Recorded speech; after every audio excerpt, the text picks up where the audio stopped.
as you just saw, something big has just impacted Jupiter. And it's been confirmed. Jupiter was struck by a celestial object. And in the video you just saw, you can see the small blip of light on the right side of the planet, which may look insignificant, but the resulting explosion was unusually powerful. So an amateur Austrian astronomer used a 20-centimeter telescope to chronicle the event. Because the small flash could have been the result of a technical issue, a second video taken at the same time with the 28-centimeter telescope in Ireland was used to corroborate the first, confirming the impact. Now, when you consider how massive Jupiter is, and by massive I mean that it can fit 1,321 Earths inside this gas giant, this small flash that you just saw on the right side suddenly gets a lot bigger, and it's actually probably the size of Earth, maybe a little bit smaller. So this is a major explosion. Something has definitely hit Jupiter. So now it's up to us to try to figure out what it was. And nobody knows, obviously, anything yet. It could have been a piece of space rock sucked in by the gravity of Jupiter, which happens all the time, and is one of the reasons that Earth has not been hit and does not get hit, due to the fact that these large planets such as Saturn and Jupiter are basically like a defense field, sucking in these asteroids and comets that are passing by or heading toward Earth. Now, Phil Platt of Bad Astronomy, who, honestly, I don't trust further than I can throw him, reported, nonetheless, that the asteroid or comet probably only measured a few 100 feet in diameter. However, when it comes to celestial collisions, the size of the attacker doesn't matter as much as the mass of what it's hitting.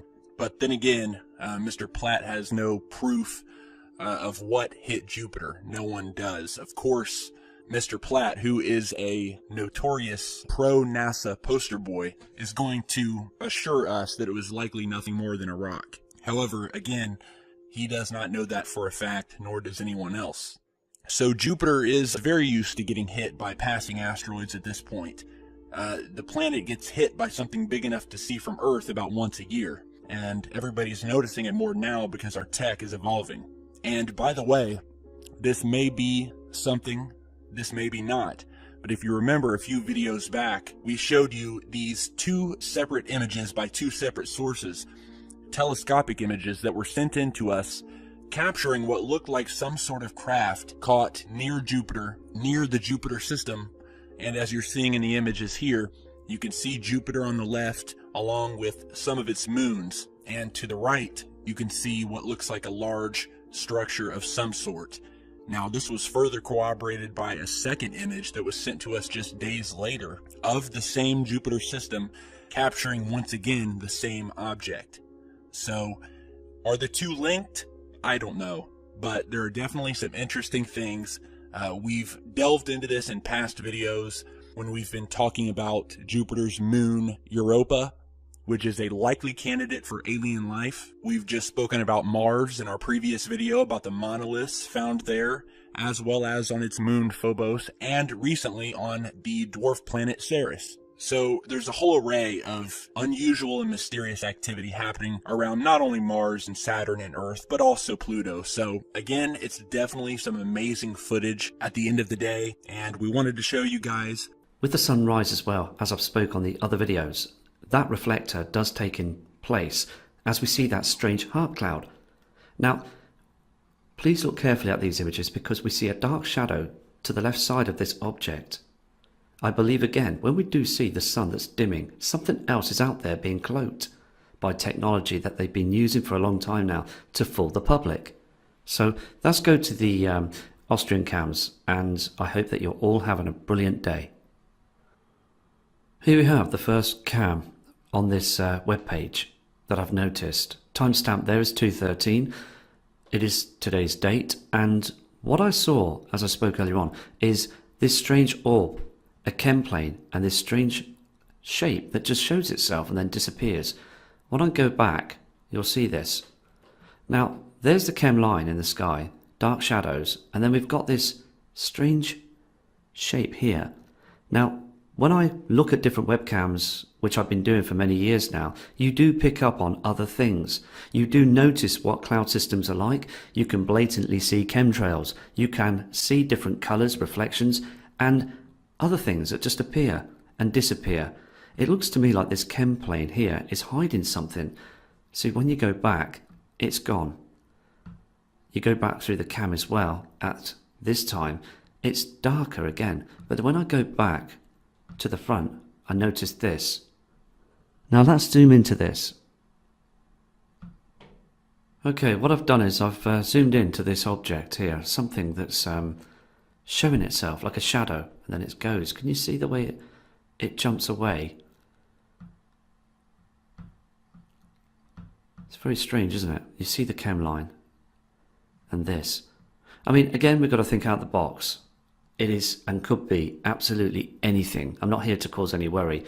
I'm just here to be observant to what we see. Now, I've got some other clippings I want to show you as well from the other Austrian webcam. Okay, now what I've done is I've zoomed out to this image I took earlier on.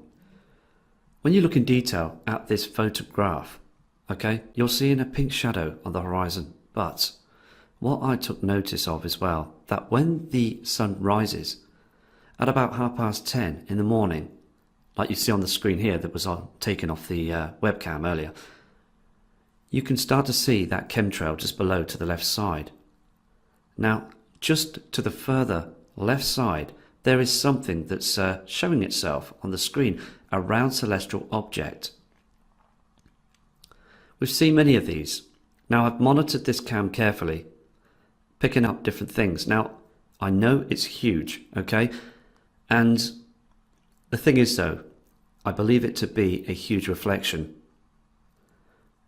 Now, these objects, again, are a long way away. They're still out there in our inner solar system, but they're reflecting.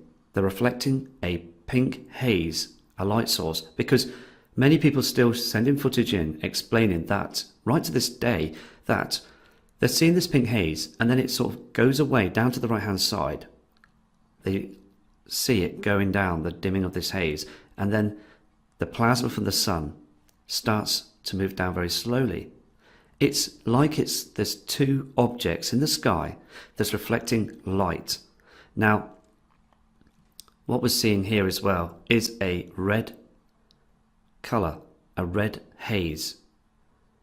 Now, we just got to continue researching and continue showing, because like Steve said on the other video as well, that the skies of 1984 were so different. There was no objects, there was no picking up anything of any celestial shape around the area that we see of the sun.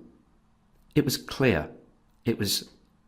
We could see it very clearly, but again, it's a cover-up where they're now spraying heavily from around them areas. Just take a look outside. For the morning sunrise, you'll see those chems reflecting that pink haze off them, and to the 3 p.m. skies in the afternoon, to the evening sun down, you will see heavy amounts of chemtrail activity, because they know that you will start to see these objects. When the sun is in the afternoon period, there is a dimming going on. They are cloaking the truth up there as well. They are hiding, so you can't see this incoming event. Please look around as well, as I've said, there's still thousands of people walking around with their mobile phones and not taking any notice of this chemtrailing activity. So let's move to the next piece of footage that I picked up on this webcam. Okay, now what I've done is I'm showing you now this other piece of footage as well that I picked up on the Austria cam earlier on this morning. What we're seeing again is this pink haze that's around the area that we see of the sun. But again, to the left-hand side, we're seeing that object, aren't we? What's most important about this image is to the left-hand side again, the skies are becoming darker. Now, when we can see that halo, okay, and we see those chem lines in front of the halo, what we're seeing is a cover-up. But when we see these images as well, on the sunrise, and the 10 o'clock dimness of the skies, we're seeing now this red celestial reflection. I've said right from the beginning of the videos on the other channel that we will start to see the reflections. Then in our future, we will see those objects coming through. It's important to check the scope chart as well, the solo scope chart, because when we do see objects around the area of the sun that are blatantly there, we're picking them up. Go to the scope charts and look about where you see the known celestial bodies, and you'll be quite surprised that some of the images on them scope charts and other solar charts will show you that nothing should be there. So let's now move on to other images. Okay, I've reached over to this webcam as well that's on the same web page in Austria. Now, what I want to show you as well, we're not going to be able to see the skies on this webcam because of the grey cloud formations, okay? But what I want to explain to you, please, is when we see this reflection here, it's normal. This sunset colour of red, okay? Now, this webcam is up to date. It's now 16:59 showing on this webcam. Now, it is pre-recorded, and I'm just going to move it now to this part because we now start to see the pink haze from the system.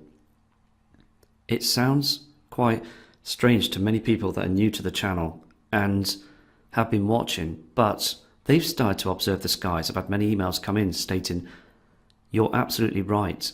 I've never seen this pink haze before," and sending in images showing this difference. So more people have become aware of this now. Still news media don't speak out about it. Here it is. Now, when I just go back, you'll start to see the normal reflection that's reflecting on these mountains. But when we go through the cam, it becomes very pink. Another colour takes over. And when we go through it as well, we go through the different images, it goes away. Now, look at the timestamp. It's 5:47. When we go to 5:31, this is what happens. This is why people email stating that they see this pink strange colour in the skies and then it just drops down and disappears. So let's move on to another cam image. Now what I've done is I've gone and moved to this other cam. This is another part of Austria. Now I want to show you as well the sunrise. Looking back again of that sunrise back in the old days in the 70s, 80s, early 90s. But when we see the sunrise now of Monday 29th of the 1st 2018 in them parts of the world as well, please watch this. You will see this strange cloud formation, and it is produced by chemtrails, chemicals, with the strange reflection as well from something else, an orange haze. Let me just see this. Now what you should normally see is a yellow golden sun just moving up the horizon and everything should be fine. But now look at this. Can you see this now? All this again is chems. Can you see again the way they're filtering out the area to see of the sun? It's a mess. Let me just zoom into this for you. Here is the image of the so-called sun. Indeed, it's a reflector. This is what they do. They produce all that on the area of the horizon, and it just becomes a total mess. 8:30, this image was taken on this cam. Just zooming back out, there's that strange reflection on the snow. Like a pink reflection. It's everywhere. It's on the chem formations. I mean, it's getting a lot stronger now. And what we're seeing again, this is so blatantly obvious, this webcam, because what you're seeing again is this white object in the sky, but then it's beaming this pink reflection. I've said this all along on different people's photographs as well. When seeing the halo, we do start to see the white reflector and then this pink haze, different colours that are coming through. Okay, now what I've done is I've gone to this cam as well, and I find it very interesting because we're picking up a lot of objects up there as well. Chem lines and strange formations, and this blue plasma coming from the actual area that we can see of the reflector. There's something blue behind it, Can you see on the mountain, everything's just looking very much different. Let's just alter this cam now to move across and see what we can see. Okay, now this is quite interesting as well, because we see this reflector and it's beaming a blue colour. Very, very strange. Now what I'm going to do is I'm going to just go across here, move across the cam, because before the area of this reflector rises, it's quite strange to see this red reflection, something else, and this cloud formation just turns up. Look back again. It's clear, absolutely clear for 7:22 a.m. And then when we go across to the other side at 8:26, this strange colour appears with these strange formations. Now, what happens is as well, when we go through the cam, that strange formation's disappeared, and we start to see this strange colour of the sun rising, still of dark skies to the right side, 9:32.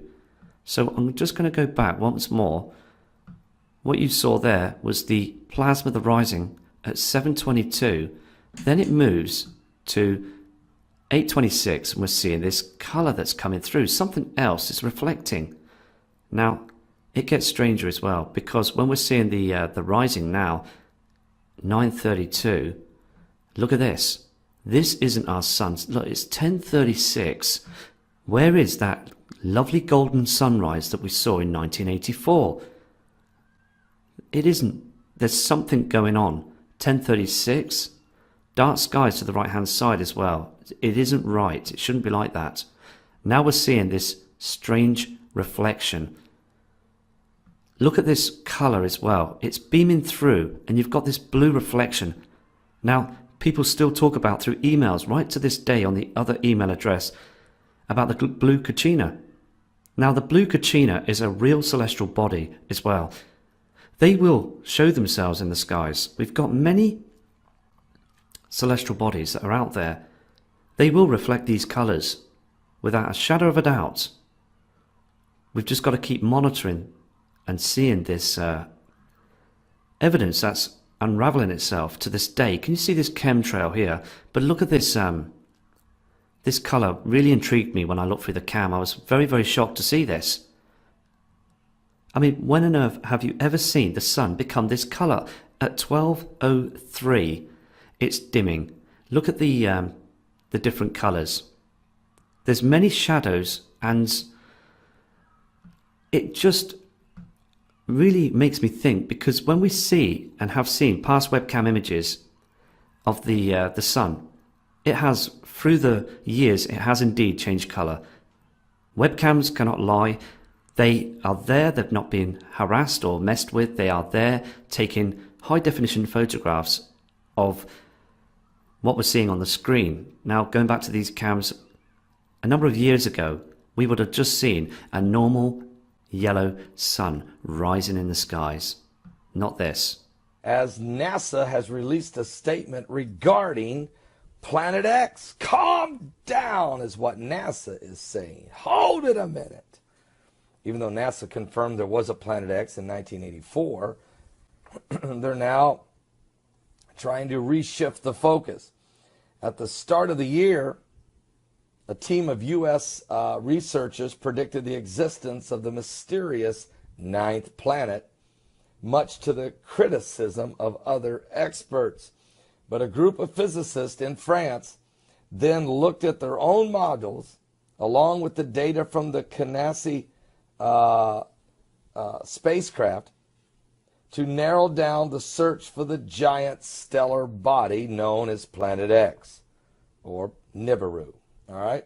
Now, NASA scientists have dismissed claims that an unexplained object is tugging on the spacecraft, and added that even if it did, the tugs would not be caused by a planet.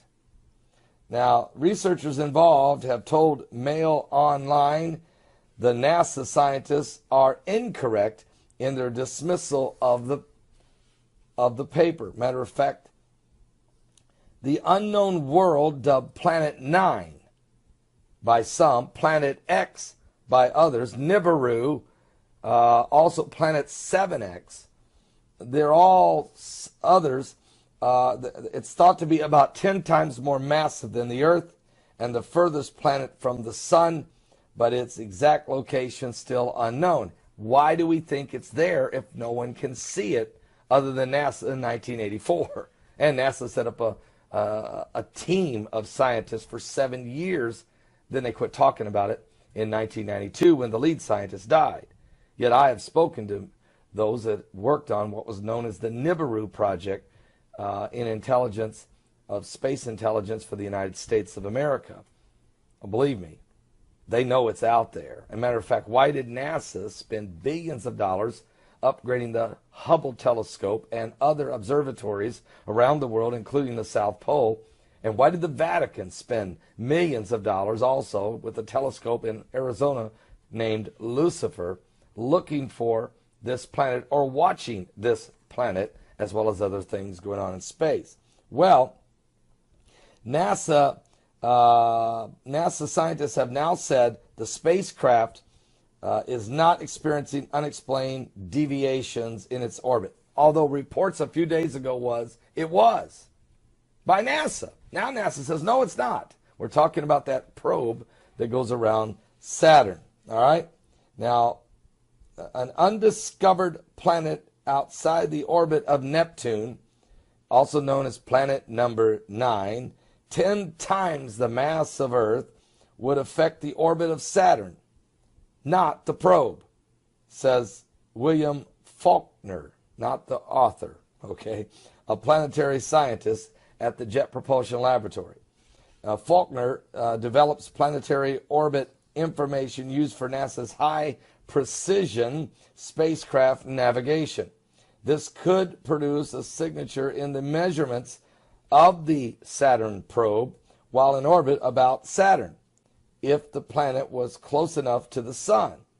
But according to Professor Jacques Lasquer, researcher on the study on told Mail Online and others, this is exactly what we have done. We have simulated the presence of planet 9 and looked to the induced effect on the Earth-Saturn distance as measured by the Saturn probe. Our zones of exclusions occur when, he goes on to say, the deviation of planet 9 on Saturn is too large to be comparable with the data from the Saturn probe. With data from 2004 to 2014, the exclusion zones of 180 degrees wide. The press release from the Jet Propulsion Laboratory is very confusing, and essentially it's wrong, says Professor Lasker. We do not see any unexplained signature above the levels of the measurement noise with the Saturn probe data taken between the years 2004 and 2016.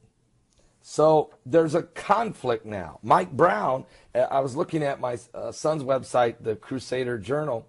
He writes, however, it talks about Mike Brown, who NASA has said is their golden boy. He's the poster child to represent what NASA's been doing and saying. He says, without question, there's some type of gravitational tug on the Saturn probe and all the planets, according to NASA data and other scientific and studies, including the French, who are agreeing totally with Mike Brown. However, Mike Brown's claims have just been presented and have not yet been analyzed by independent researchers. NASA, however, did release a statement regarding the claims made by Mike Brown regarding their Saturn probe spacecraft. NASA has completely dismissed these claims, saying that there is no gravitational tug occurring on the Saturn probe. NASA also states that if there was a sudden gravitational tug happening to the probe spacecraft, it does not mean that it is a planet or Planet 9 or Planet X. So NASA is sending so many confusing messages. But that's not the first time, guys. Remember asteroid TX68? I had BP Earthwatch on my show about a month ago or so, and he showed us, and I seen it with my own eyes because I watch the earthquakes and asteroids on a daily basis, and they literally changed how close TX-68 was going to go by the Earth 4 times. They changed the distance of it 4 times. I mean, are you serious? And the date that it would go by, they changed it from March 5th to March 8th to March 7th to March 5th to March 7th. 4 times. On the same chart, everything else was consistent, but TX-68, they changed its distance to the Earth anywhere from 3 million miles to 9,000 miles.